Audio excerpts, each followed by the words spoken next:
नमस्कार मेरे प्यारे दोस्तों, मेरी YouTube channel learning life lessons with Kaushik में आपका स्वागत करता हूँ। और आप सबके प्रेम स्नेह की मुझे बहुत ही ज़रूरत है दोस्तों। मेरी यूट्यूब चैनल को ज़्यादा से ज़्यादा सब्सक्राइब करो, press the bell icon to get latest update of my upcoming videos, और ज़्यादा से ज़्यादा लोगों तक हमारे विचार को पहुँचाओ, हमारे वीडियोज़ को पहुँचाओ। क्योंकि दोस्तों इस चैनल के माध्यम से हम सनातन को उसके मूल रूप में भारत के समाज में ले जाना चाहते हैं, और भारत के लोगों के अच्छे मानसिक स्वास्थ्य के लिए भी हम तत्पर हैं। तो आपके प्रेम की स्नेह की ज़रूरत है। जब भी सब्सक्राइबर बढ़ते हैं, लाइक ज़्यादा आते हैं, तो आनंद उत्साह उमंग में बहुत ही बढ़ोतरी होती है और नए नए वीडियो बनाने का उत्साह बढ़ता है। तो हमारा उत्साह वर्धन करते रहिए, उसमें बिल्कुल ही आप कंजूसाई मत कीजिए। तो आज ही मेरे चैनल को सब्सक्राइब कर दीजिए। अब जो लोग मुझे रेगुलर सुनते हैं उनको तो पता है कि अभी हम श्रीमद् भगवद गीता को डिकोड कर रहे हैं, उसके वास्तविक अर्थों के ऊपर चर्चा कर रहे हैं। परंतु कुछ लोग होंगे जो कि अभी इसी वीडियो के माध्यम से मेरी चैनल से रूबरू हुए होंगे।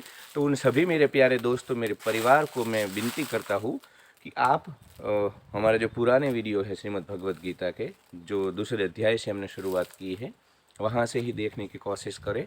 तो आपको पता चलेगा कि कैसे श्रीमद् भगवद गीता हमारे जीवन में हमेशा मार्गदर्शक बन करके हमको जीवन के सभी उतार चढ़ाव और तनाव से दूर ले जाती है।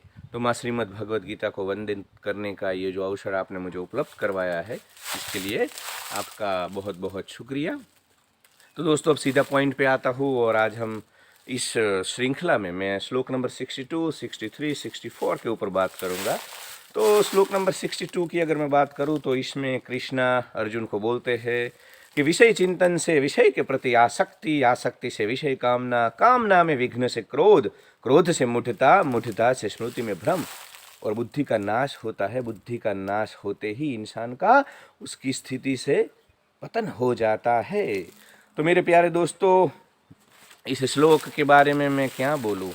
मतलब आजकल आपको जितनी भी समस्याएं देखने को मिलती है, आतंकवाद है या जो विश्व युद्ध की, वर्ल्ड वॉर की स्थिति है, तो अगर श्रीमद् भगवद गीता का यह श्लोक पूरा संसार, समाज और व्यक्तिगत तौर पे कोई भी इंसान अगर समझ ले तो उसकी सारी समस्या निश्चित ही हल हो सकती है।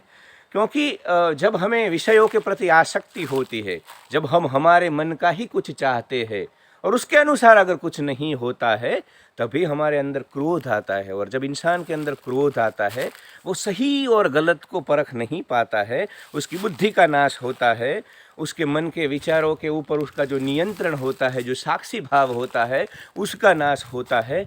और इंसान, उसकी जो मानसिक स्थिति होती है, चित्त की शुद्धि की स्थिति होती है, एकाग्रता की स्थिति होती है, उसी स्थिति से उसका पतन हो जाता है। और हम देखते हैं कि काफ़ी सारे अच्छे लोग क्रोध के आवेग में मर्डर करके, खून करके हमेशा के लिए जेल में चले जाते हैं। ऐसा नहीं है कि जीवन में हमें युद्ध नहीं करना है, प्रतिकार नहीं करना है। जब कुछ ऐसे संजोग होते हैं, जैसे कि दशमेश पिता कलगीधर बादशाह, सनातन रक्षक, हिंदू रक्षक गुरु गोविंद सिंह के सामने ऐसे संजोग थे, भारत उस स्थिति में था कि आपको वो करना ही पड़ेगा। युद्ध ही एकमात्र कल्याण था, युद्ध ही सबसे बड़ी साधना थी, भक्ति थी। परंतु हम जैसे जो सामान्य लोग हैं मेरे प्यारे दोस्तों, जो कि कुछ कुछ छोटी छोटी चीज़ों के लिए, छोटे छोटे फायदों के लिए कभी कभी युद्ध कर लेते हैं, बहुत बड़ी बात कर लेते हैं, जिसका खामियाजा हमें भुगतना पड़ता है। जब हमारा मन शांत होता है तब हमें पता चलता है कि यहाँ पे तो छोटी सी बात थी और छोटी इंजेक्शन की ज़रूरत थी, और हमने तो यहाँ पे बड़ी सर्जरी कर दी। तो ऐसा ना हो, इसलिए हमें हमेशा हमारे मन को साक्षी होकर के देखना है, हमारे चित्त को साक्षी होकर के देखना है और सही निर्णय लेना है।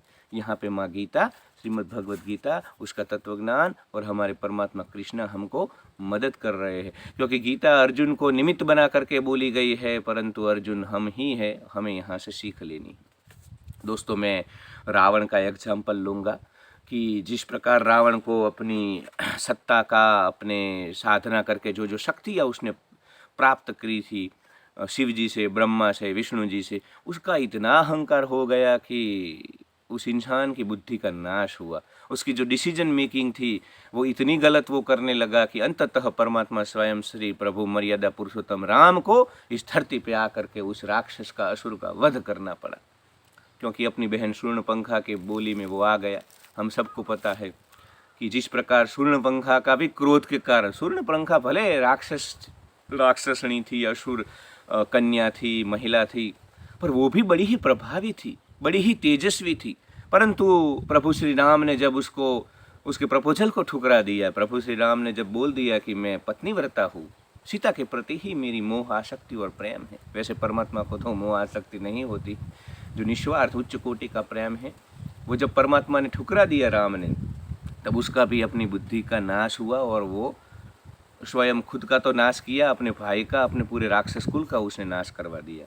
तो उसी ने ही अपने भाई रावण को जा कर के बोला कि हे मेरे भैया, आपकी शक्तियों को भी ये राम जी रिकग्नाइज नहीं कर रहे हैं, और ऐसे ऐसे हमारे कुल को लेकर के बोल रहे थे, आपको लेकर के बोल रहे थे। तो उसकी बातों में आकर के रावण जैसे विदुषी इंसान ने भी, रावण बड़ा ही साधक था शिव जी को। अब देखिए, सभी हमारे बड़े जो भी परमात्मा हैं, हमारी जो शक्तियाँ हैं, चैतन्य है, उसको उसने ऐसे तो प्रसन्न नहीं किया होगा।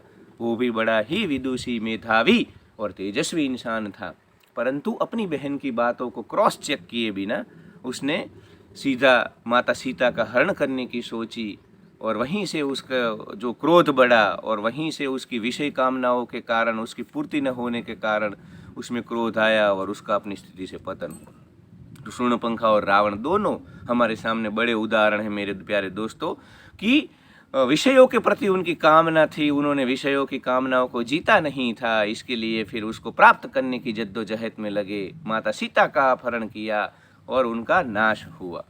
तो ये सिर्फ रावण और शूर्णपंखा की बात नहीं है, हिरण्यकश्यपु जैसे राक्षसों की ही बात नहीं है। हमारे आसपास और हमारे स्वयं के जीवन में हम जब देखें, तो हम जब किसी चीज़ को बहुत ही उसके प्रति कामना, आसक्ति और मोह से चाहते हैं, तब उसकी पूर्ति के लिए हम बाय हुक और क्रुक कुछ न कुछ प्रयास करते हैं, और उसी चक्कर में कुछ बार हमारी स्थिति से पतन हो जाता है। अगर हमें वो चीज़ न मिले, वो व्यक्ति न मिले, उस व्यक्ति का प्रेम न मिले, कुछ सफलताएं न मिले, हम क्रोध में आते हैं और हम फिर ऐसी ऐसी चीज़ें कर देते हैं, हम लड़ाई कर देते हैं, झगड़े कर देते हैं, लफड़े कर देते हैं, कि हम पाते हैं कि इंसान का क्रोध के कारण नाश हो गया। फिर बाद में जब मन शांत होता है तब पता चलता है, पर तब तक चिड़िया खेत चुग गई होती है। तो हमारे लिए भी ये है, not only for Ravan and Shurpanakha. तो दोस्तों, इसी प्रकार जब इंसान क्रोध में आता है, विषयों के प्रति भागता रहता है, तब कितना भी बड़ा बन जाए, वो सांप की, आपको पता है ना, सांप सीढ़ी करके एक गेम है, कि आप कितने भी ऊपर चले जाओ उस गेम में, उसमें एक लेडर होती है और सांप का मुंह होता है। तो जब सांप के मुंह के ऊपर जब आप जाते हो तो नीचे आ जाता हो। तो ये क्रोध है ना, सांप का वह मुंह है। अगर आप वहाँ तक गए, क्रोध में आ गए, विषयों की कामना में आ गए, तो आपका पतन होता है। तो इससे हमको बच करके रहना है। फिर श्लोक नंबर 63 में कृष्ण परमात्मा हमारे अर्जुन को बोलते हैं कि जो इंसान स्वाधीन अंतकरण का होता है, वो राग द्वेष छोड़कर विषय भोग में भी अंतकरण की प्रसन्नता को ही पाता है। दोस्तों, क्या है स्वाधीन अंतकरण? इससे ही मैं अपनी बात की शुरुआत करने चाहता हूँ। क्या हम सबका जो अंतकरण है आज वो स्वाधीन है? क्या हम हमारे अधीन हैं, या हमें कोई भी उसके अनुसार डिसीजन को लेने के लिए मजबूर करता है? तो दोस्तों, हमको देखने को मिलता है कि हमारा या हमारे आसपास के लोगों का अंतकरण आज स्वाधीन नहीं है। स्वाधीन मतलब स्व को अधीन, जिसका अंतकरण, उसका मन पूर्ण रूप से उसके हाथ में है। कोई बाहर उर्वशी रंभा जैसी अप्सराएं आकर नाचने लगे, वो जीवन मुक्त, वो जागा हुआ इंसान डोलता नहीं है। कोई बाहर कितना भी बड़ा करप्शन करने की बात लेकर के आए और उसको प्रलोभन दे, वो जीवन मुक्त जागा हुआ इंसान डोलता नहीं है। कोई उसको कुछ भी करवाना चाहे, कोई उसको बाहर कुछ भी करके क्रोध दिलवाना चाहे, तो वो बंदा भीतर से हिलता नहीं है। वही स्वाधीन अंतकरण का इंसान है। तो ये होता है जब आपका अंतकरण, आपका चित्त, आपकी मन, आपका इंद्रिय, आपका विचार अपने अधीन हो जाए, वही स्वाधीन अंतकरण है मेरे दोस्तों। अब ऐसा नहीं है कि हमें स्वाधीन अंतकरण के चलते कभी क्रोध ही नहीं करना है, स्वयं सम्यक क्रोध करना होता है। राम का अंतकरण स्वाधीन अंतकरण था, पर असुरों को मारा, क्रोध करना पड़ा, समष्टि हित के लिए, सृष्टि हित के लिए, सनातन के हित के लिए। कृष्ण का अंतकरण परमात्मा का अपने अधीन था, पर शिशुपाल का वध करना पड़ा, जरासंध का वध करना पड़ा, पूरे कौरव वंश का वध करने के लिए युद्ध करना पड़ा। तो ऐसा नहीं है कि कोई आके आपकी प्रॉपर्टी ले रहा है, आपको बिन फिजूल ही परेशान कर रहा है, तो मैं तो स्वाधीन अंतःकरण का हूँ और मैं तो क्रोध नहीं करता हूँ, इस प्रकार बैठा नहीं रहना है। परंतु अपने अंत जब आपको क्रोध करना है जिस चीज़ के लिए, उसके लिए आप करोगे। क्रोध तो स्वाधीन अंतःकरण वाला इंसान भी करता है, परंतु जब उसको जरूरी लगे तब वो करता है। ऐसे ही मन के चले, विचारों के चले नहीं कर लेता है, वो वनरेबल नहीं होता है, उसका अपना चित्त अपने हाथ में होता है। तो हमें स्वाधीन अंतःकरण का होना है, किसी के बहकावे में आकर और किसी के दबाव में कभी कुछ नहीं करना है। राग और द्वेष हमारी इंद्रियों में बसी हुई है मेरे दोस्तों। अब देखिए, आजकल जितने भी सारे दुख मैं तो एटलीस्ट देखता हूँ यहाँ गांव में और जहाँ जहाँ कहीं भी मैं अपने जीवन में चलता हूँ, तो लोग या तो ये मेरे अपने, मेरे बेस्टी, ये तो मेरे सबसे करीब है, ऐसी बातों में होते हैं, या तो फिर ईर्ष्या द्वेष में होते हैं, इसने मेरा ये कर दिया, इसने मेरा वो कर दिया। तो यार, इससे छूटने का रास्ता भी हमारे परमात्मा कृष्ण ने हमें इसी गीता में बताया है कि इंद्रियों में राग और द्वेष न रखो। आपको ताज्जुब होगा, पर हमारे प्रभु श्री कृष्ण ने बोला था जब उत्तरा के गर्भ में जो बच्चा था उसको जीवित करना था तब, कि अगर मुझे कभी भी पांडव के लिए राग न आया हो और कौरव के लिए द्वेष न आया हो तो ये बच्चा जीवित हो।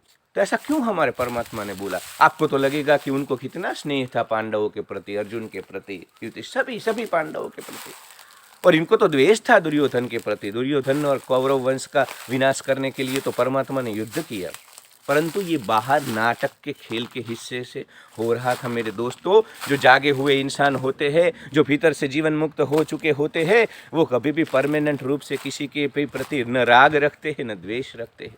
उनके लिए तो चारों ओर एकमात्र परमात्मा है। उनके लिए अर्जुन में भी वही परम तत्व है, उनके लिए दुर्योधन में भी वही परम तत्व है, उनके लिए बाहर अंदर पेड़ पौधों में पक्षियों में चारों ओर एक ही परमात्मा है। तो ऐसे जागे हुए जो हमारे इंसान हैं, जो जीवन मुक्त होते हैं, जो राम जैसे, कृष्ण जैसे, दशमेश पिता कलगीधर बादशाह जैसे लोग होते हैं, वो युद्ध भी करते हैं तो भीतर से नहीं हिलते हैं, राग द्वेष से ऊपर होते हैं। देखो, राग और द्वेष दोनों जो मन के तल पे जीते हैं, उन लोगों के मन के खुराक होते हैं। जो जीवन मुक्त होते हैं, जो जागे हुए होते हैं, वो राग और द्वेष दोनों से ऊपर होते हैं। तो हमें कृष्ण यहाँ बोलता है कि कभी राग और द्वेष को मत पालो, किसी से भी जुड़ो, ये मेरा बेस्टी, ये मेरा दोस्त, ठीक है, पर एक हमेशा डिस्टेंस मेंटेन करो, साक्षी बनो, अपने मन को देखो, कहीं पे भी आसक्ति पैदा न करो, इसके बगैर तो मैं जी नहीं सकता, इस प्रकार के भाव में मत जाओ। और जब हमारे मन की इच्छा से अनुसार कुछ न हो तो द्वेष में भी मत जाओ। तो हमारे परमात्मा, हमारे कृष्ण हमें राग और द्वेष दोनों से ऊपर उठने की सलाह इसी श्लोक में देते हैं। और पूरा दिन संसार में अछूता रहने की जो कला है वो हमें हमारे अंदर डेवलप करनी होगी। अब देखिए, जल के अंदर कमल का पत्ता तो रहता है, परंतु हम सब जानते हैं कि वह पत्ता पूरा जीवन पानी में, उसका जन्म भी पानी में होता है कमल का, और कमल के प्लांट का मृत्यु भी पानी के भीतर ही होता है, पर पानी से वो कभी नहीं जुड़ता है। जैसे ही आप कमल का पत्ता हटाओगे, पानी उससे चिपक नहीं पाता है। इसी प्रकार हमें इसी संसार में रहना है, हमें नौकरी करनी है, हमें खेती करनी है, व्यवसाय जो भी करना है, परंतु शाम को 15 मिनट बैठ करके अपने मन को यह अभ्यास करवाना है मेरे दोस्तों कि ये सब खेल है, ये हमेशा चलेगा, मैं इससे भिन्न हूँ, मैं सच्चित आनंद स्वरूप हूँ, मैं ही आनंद हूँ, मैं इस खेल का हिस्सा नहीं बनूंगा। हिस्सा यानी कि मैं अपनी जवाबदारियाँ निभाऊंगा। नाटक में जैसे मुझे जब पात्र मिलता है तो मैं अच्छे से निभाता हूँ, उस प्रकार अच्छा पति बनूंगा, अच्छा व्यवसायी बनूंगा, अच्छा ध्यानी बनूंगा, अच्छा प्रेमी बनूंगा, परंतु थोड़ा अलगाव ध्यान करके हमेशा अपने आप को इस खेल से अलग रखूंगा। तो ये करना है। राजा जनक हमारे सामने बहुत ही बड़ा एक उदाहरण है मेरे दोस्तों कि उनका अंतःकरण प्रसन्न हो गया था। अब देखिए, आजकल तो लोग आप देखते हो कि छोटी छोटी जॉब में, छोटे छोटे व्यवसाय में भी बोलने लगते हैं, हमको तो कितने तनाव है, आपको क्या पता, हमें हजारों लफड़े होते हैं। राजा जनक जैसे तो आपके पास साम्राज्य नहीं है। हमको पता है कि राजा जनक कितने बड़े साम्राज्य के धनी थे, मालिक थे, परंतु वो कभी भीतर से नहीं हिलते थे। तो राजा जनक को अगर यह अभ्यास हो चुका था कि कैसे राग द्वेष से ऊपर रहना है, मन के साक्षी बनना है, विचारों के साक्षी बनना है, तो निश्चित ही हमको भी यह अभ्यास करना होगा। तो मेरे प्यारे दोस्तों, जनक की तरह अगर वो राजा बन के साम्राज्य चला सकता है भीतर से स्थिर रह के, तो हमें प्रतिदिन अभ्यास करना है। नौकरी के स्थल पे, व्यवसाय के स्थल पे, हमारे परिवार में हमेशा इश्यू रहेंगे और लोग हमारे अनुसार नहीं चलेंगे, यह तय बात है, परंतु हम भीतर से नहीं हलेंगे। तुकाराम का भी मैं आपको उदाहरण देता हूँ। संत तुकाराम महाराष्ट्र के बड़े संत हुए। एक समय था जब लोग उनको पालखियों में, हाथी में, घोड़े में बिठा करके घुमाते थे, और हम सबको पता है कि वो मरती स्त्री को बचाने के लिए उसके गर्भ को तुकाराम ने अपना नाम दिया, और तुकाराम को फिर उन्हीं लोगों ने गधे पे बिठाया, उनका मुंडन किया, उनको बहुत मारा। अंदर से शांत थे। तो हमें तुकाराम जैसे बनना है, हमें जनक जैसे बनना है। तो हमेशा अभ्यास करो मेरे दोस्तों, और इसके लिए ध्यान बहुत आवश्यक है। सुबह शाम 15-15 मिनट बैठ जाओ और एकदम साक्षी हो जाओ। जैसे रोड पे जब गाड़ियाँ चलती है, हम तय नहीं करते हैं कौन सी गाड़ी चलेगी, इसी प्रकार बैठ करके अपने मन के साक्षी हो जाओ। उसमें जो भी चलता है, किसी के प्रति राग आता है तो उस राग को देख लो, किसी के प्रति द्वेष आता है तो उस द्वेष को देख लो, तो साक्षी हो जाओ। तो मेरे दोस्तों, गीता के एक एक श्लोक के ऊपर हम घंटों घंटों बोल सकते हैं, परंतु अभी के लिए ये बस है। बाद में भी हम धीरे धीरे बार बार माँ गीता को डिकोड करके उसके वास्तविक अर्थों का अर्थघटन करके हमारे संसार के लिए उसमें से प्रेरणा लेने की कोशिश करेंगे। Thank you so much for watching me. Thank you.